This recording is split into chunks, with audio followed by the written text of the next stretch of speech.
Who doesn't like a good dinosaur? Since the discovery of dinosaurs' fossils, dinosaurs have been fascinating for humans for a very long time, especially during this time period. Dinosaurs was really popular in the late 80s and early 90s thanks to things like Jurassic Park and the TV show Dinosaur, as well as Disney's main rival studio, which made A Land Before Time, which was a film that was very similar starting out as Dinosaur, which is why Dinosaur was released in 2000 and not during the time period when Dinosaur was actually really popular in media. And Disney would be no stranger to dinosaurs. In 1940, they released Fantasia, which included a short segment which revolved around entirely dinosaurs, their entire life until their extinction. The strange thing about these dinosaurs films is they always start off the same. Let's make a silent dinosaur film, like Fantasia's short, but with narration maybe. Then they're like, nah, let's add voices. And that's the same with this movie we're about to see right now. Disney's Dinosaur, released in 2000, is a very strange film that actually has been pretty much forgotten to time, even though it's not even that old.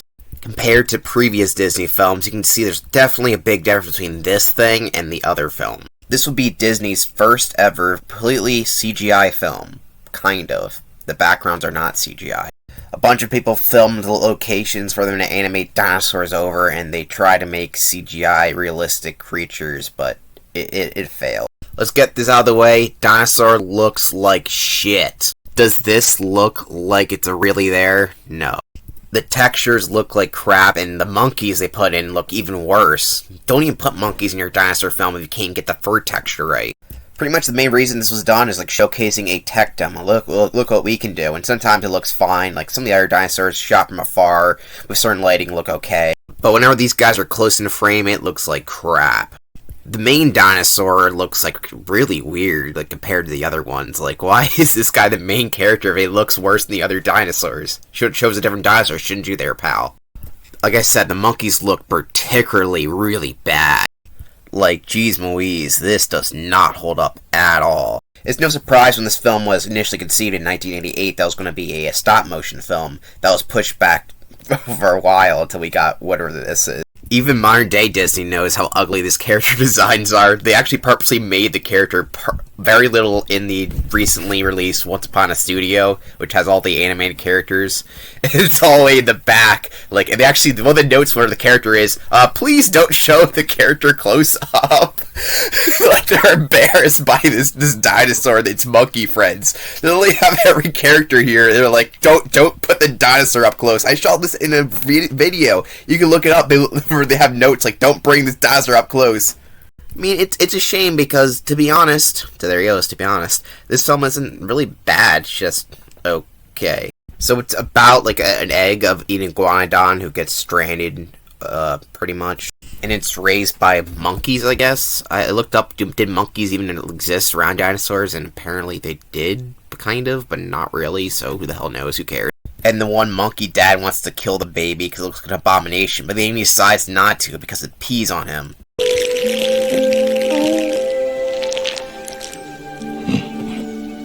Here. They don't even react to the fact it just pees randomly, and they do it again near the end of the film. Yep. You're your father's son. Yeah, because piss jokes are the peak of humor, apparently. Though, if I saw this face when I was born, I'd probably pee myself too, let's be honest. These monkeys are pretty much entirely pointless. They're there throughout the entire film, but they don't do anything. There's a whole tribe of them, and their one guy, I forgot his name, he's the iguanodon who looks like that. There's a scene where the monkeys are like gonna fuck each other, I guess, the mating ritual, but that was important to show in this film. And the one monkey doesn't get any ass because he's ugly as sin, more ugly than the other monkeys, just to say that. Because they have one loser monkey, it kind of overshadows the fact that the main thing is, oh, the one guy doesn't have anybody because he's a fucking giant dinosaur. We're monkeys. He can't fuck a monkey. He crushed him to death. There's a really lame romance between the main dinosaur and another one, and that's it. They're like, hey, you're a female and I'm a male, so I guess I'll fuck you now. And of course, like all cliche movies, they have kids at the end, because what else would you expect in one of these films? So there's one ugly-ass monkey who I guess is like his main friend, but he doesn't really in the movie that much, and he'll just say stupid lines, and no one likes him, so he's just an idiot. I like in this shot that he's looking up her ass, by the way. Out from the love monkey. So the love monkey. I can't even say that with a straight face. Try saying the love... Okay, the love monkey. The love monkey here he's like, I'm gonna help you get with a girl. He fails miserably, by the way, because he just catcalls her. Great guy, but he never gets any, like, feedback from this. Remember in that past scene, and not that long ago, before I was laughing about the love monkey, he couldn't get laid. He's the only monkey that couldn't get laid. Of all the monkeys, he's the only one that couldn't get laid. And he's like, yeah, I'm the love monkey. Like, why would anyone follow this fucking monkey's advice? This guy sucks ass, and I wish he got stomped on the entire movie. But it does that cliche thing where at the end he gets all these girls because now he's the love monkey. Ha, funny. No, it's stupid. Are you ladies up for a game of monkey in the middle? I wish I could kill myself. Did I say this film was not that bad? Oh, maybe I lied. Maybe it is bad. What I mean by it's not that bad, I mean it's like a 6, possibly. So like a really bad asteroid effect like hits the monkey home and they're like, oh, we have to leave. And the rest of the film is they find another dinosaur herd, and it's the first time our iguanodon sees other dinosaurs. At first, like, he's like, wow, then it doesn't really affect him at all. Like at all. And there's some asshole dinosaurs who are like, we're in charge. You're not getting any of this. This water's mine. Like, it gets realistic about, like, well, we need to find water, and it's dry and barren here. Wow, that's fun, right? And there's some things I didn't mind, like the one of the bad dinosaurs has to book up with some of the good dinosaurs and learn not to be an asshole. There's some light themes that I think are okay, with just the animation looks like shit, and it's kind of dull. Like, if I was a kid other than seeing these giant dinosaurs, I'd be bored out of my mind, because they're not doing anything other than the one guy's drinking water. Wow, exciting. And it's basically just our iguanodon guys, like, he's trying to help two old geezers out, like, hey, I found the place for you. So I guess the meteor didn't crash over this area or whatever. And the one guy's like, we'll go around the hard way. But he's like, don't go! Listen to me, I'm the leader, bitch! Well, you're wrong, motherfucker! And then there's like a T-Rex, but not really, so it's something else, I don't really know. And then they beat a T-Rex up and they have babies. The end. So yeah, that's pretty much the good dinosaur. But I say good dinosaur, I meant to say dinosaur. So the only thing really left to talk about is the fact that this score is way too good for this film.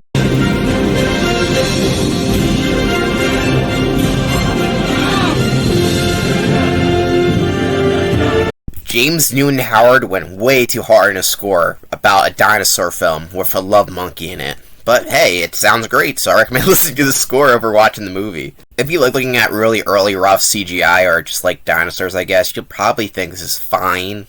But you'll most likely forget this film even came out or even exists.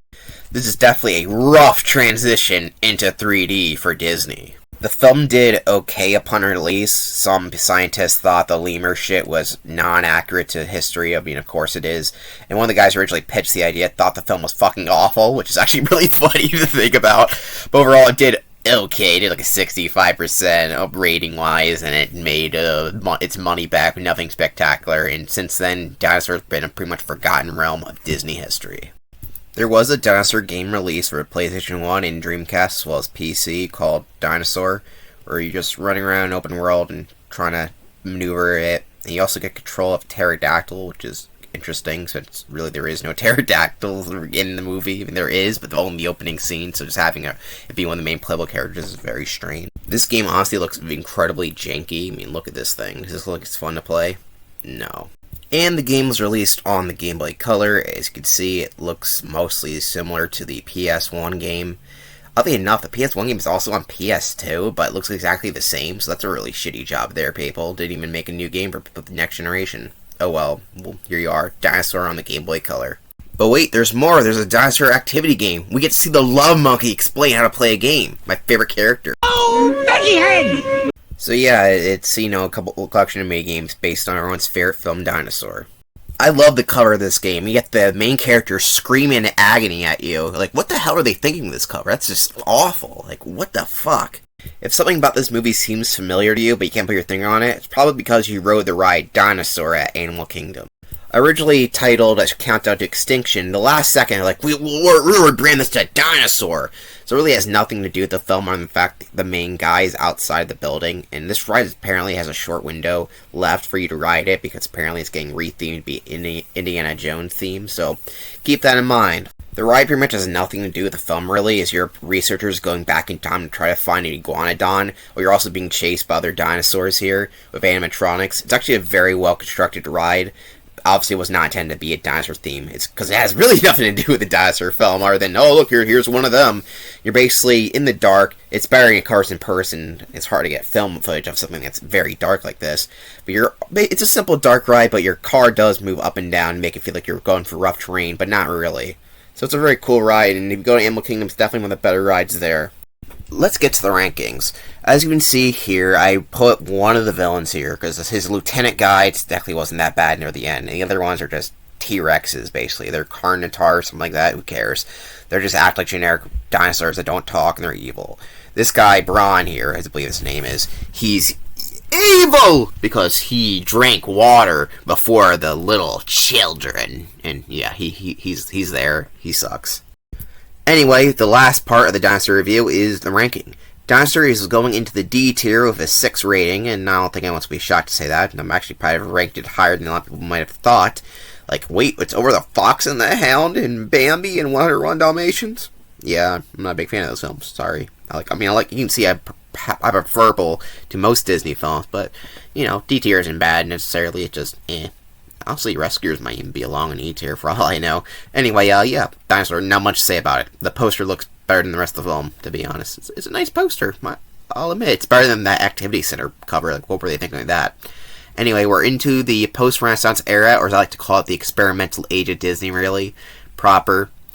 I would say proper the next film more so than anyone, because Fantasia 2000 and Dinosaur feel like tech demos more than anything. But they do fit the experimental era of the 2000s that this place really represents. Anyway, I'll see you with the next one, which is The Emperor's New Groove. I'll see you then.